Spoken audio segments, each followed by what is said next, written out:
우리나라에서 그래도 아주 오랜 기간 동안에 동일한 설문지와 동일한 나름대로 기관에서 추이를 본 거는 한국갤럽이에요. 맞습니다. 한국갤럽이 제일 이제 나름대로 전통도 있고 했기 때문에 저는 이제 거의 이제 한국갤럽에 기초를 해서 얘기를 한다고 한다면 지난주 금요일 날 발표된 3월 4주죠. 그 발표에 의하면은 정당 지지도에서 이게 상징하는 건 뭐냐면 민주당 지지도가 20%대로 떨어졌어요. 그렇죠. 29%고 그리고 이제 국민의힘은 37%인데 그 떨어진 거가 어디로 갔냐면 조국혁신당으로 간 거예요.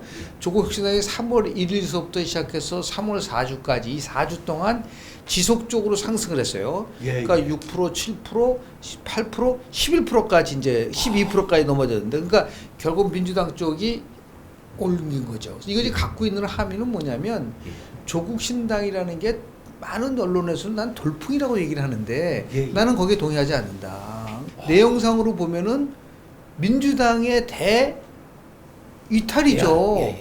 분열인 거죠. 그러니까 민주당을 지지했던 사람들 중에서 전부 다 많은 사람들이 조국한테 간 것이 그러니까 창출 효과가 있는 게 아니라 분산 효과가 있는 거다는 거죠. 분산 효과가 한 80% 정도 되고요. 그리고 이제 제3지대 효과가 20% 정도 된다라고 보는데 그럼에도 불구하고 8%포인트가 차이가 났어요. 한국갤럽에서는. 또 많이 보는 게 이제 서울 지역 같은 데를 보면은 지금 서울이 뭐 전부 다 해가지고 48개지 않습니까? 그런데 지난주 한국갤럽은 민주당은 30% 그리고 국민의힘은 40%예요. 그 10%포인트 차이가 나고 있기 때문에 자 그러면 왜 정당 지지도를 우리가 봐야 되느냐. 그 이제 미시간이라는 대학에서 60년대 이제 그 투표 모델을 이제 개발을 했어요. 유권자가 과연 뭘 가지고 투표를 할까? 그러니까 세 가지를 이제 얘기를 했거든요. 제일 처음엔 정당을 보고 찍는다. 그렇죠. 두 번째가 정책을 보고 찍는다. 공약을 보고 찍는다.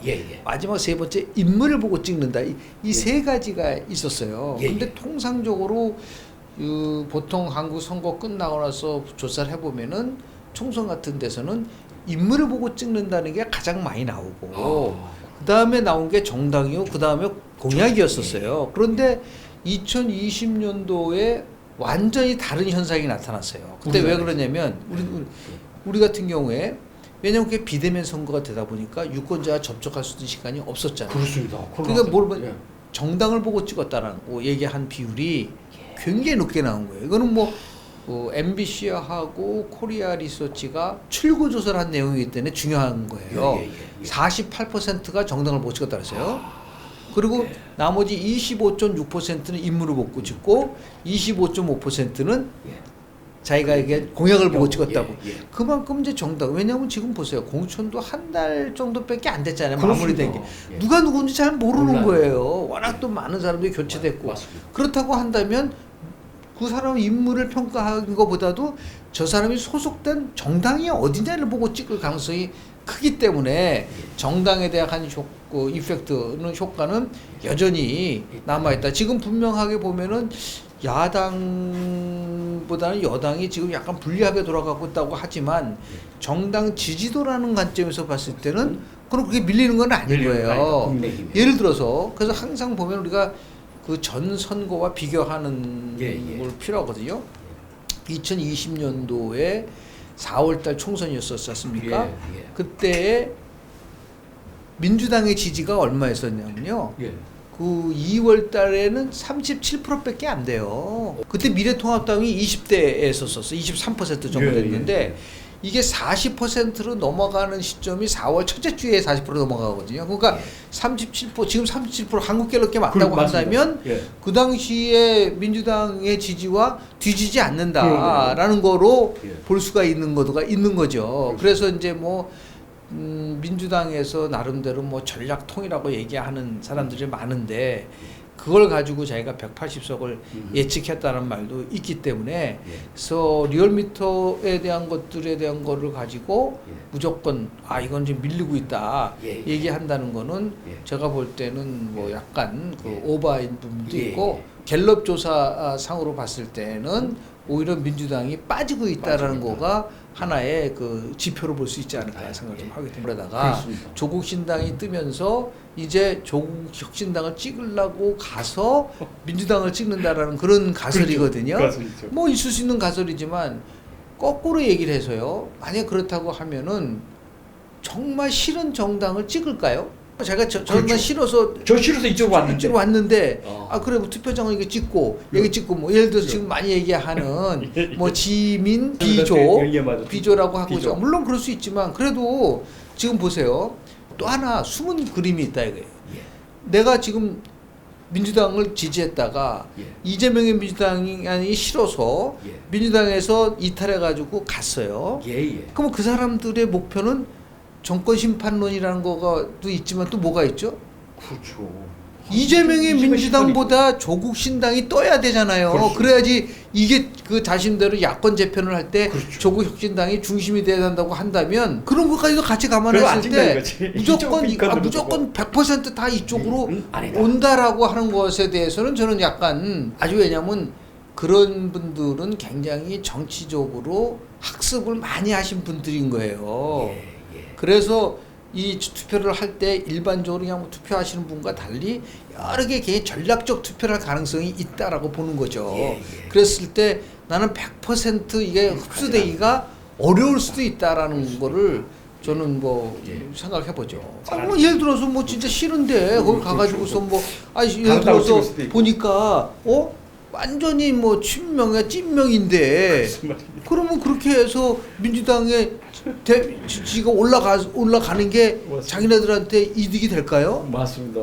오히려 이쪽에다 견제를 해야 되는 거로 지금 조국 신당에 지지하는 사람들은 이재명의 대체제로 조국 신당을 찍은 거기 때문에 그렇습니다. 그런데 거기다가 보완제 역할로 해가지고 해준다?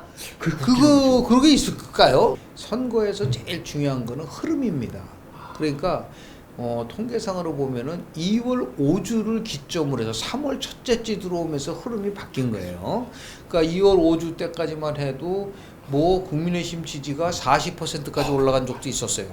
그럼 왜 그러면 흐름이 바뀌었느냐? 그러니까 3월 첫째 주부터 완전히 흐름이 바뀌었는데 그 흐름 중에서도 가장 이제 여당으로서는 뼈아픈 부분이 구도가 바뀐 거예요. 그러니까 작년 12월 26일 날 한동훈 비대위원장이 출범을 하면서 선거 구도가 윤석열 대 이재명에서 한동훈 대 이재명 구도로 바뀌었어요. 그러다 보니까 그 단순하게 바뀐 게 아니라 이거는 새로움과 구태함에 있어서의 구도로 바뀐 거예요. 그래서 계속 끌고 올라갔거든요. 그 와중 속에서 이제 민주당이 공천 파동까지 이제 막 하면서 승승장구했었었는데 3월달 들어오면서 지금 보면은 이제 조짐이 보였던 거는 뭐냐면 7주 전에 대통령실에서 이제 의대 증후과 관련된 거를 발표를 했거든요. 그랬는데 그거를 기점으로 해서 3월달에 벼랑간 윤석열 대통령이 재등장을 한 거예요. 맞습니다. 그러면서 구도가 다시 윤석열 심판론으로 바뀌어버린 거죠. 그래서 이제 연속적으로 그게 이제 나타난 게 의대 증후과 관련돼서 한 부분들하고 더 나가서 지금 황상무 뭐 또 나가서 이동서 이런 부분들이 나오면서 문제는 뭐냐면 세 가지의 방향에서 굉장히 악재가 됐다. 첫 번째는 뭐냐면 구도를 다시 윤석열 대 한동훈 이재명으로 바꿨다는 구도고 두 번째는 뭐냐면 민주당의 공천 파동이 사라졌다. 그것 때문에. 맞습니다. 사람들이 왜냐면 이게 새로운 게 나타나니까. 대체됐습니다. 그거를 스스로가 이제 만들어버리는 그 패착이 있는 것이고요. 또 세 번째는 뭐냐면 사람들로 하여금 대통령의 그 태도, 성과보다는 그 태도 굉장히 일방적이고 막 밀어붙이고 막 이런 것에 대해서 잊었던 것이 다시 복원시키는 그런 것들이 나타나면서 가장 큰 거는 뭐냐면 한동훈이가 사라진 거죠. 윤석열 대통령이 재점화되면서 거기에 조국 신당이 만들면서 또 윤석열 심판론이 재점화되는 그런 과정을 거치면서 3월 1일주서부터 이게 여당이 이제 굉장히 궁세에 몰렸는데요. 지금 이제 선거 때까지 뭐 조금 이제 사전 투표도 뭐 5일부터 하는데요. 이제 우리가 몰라서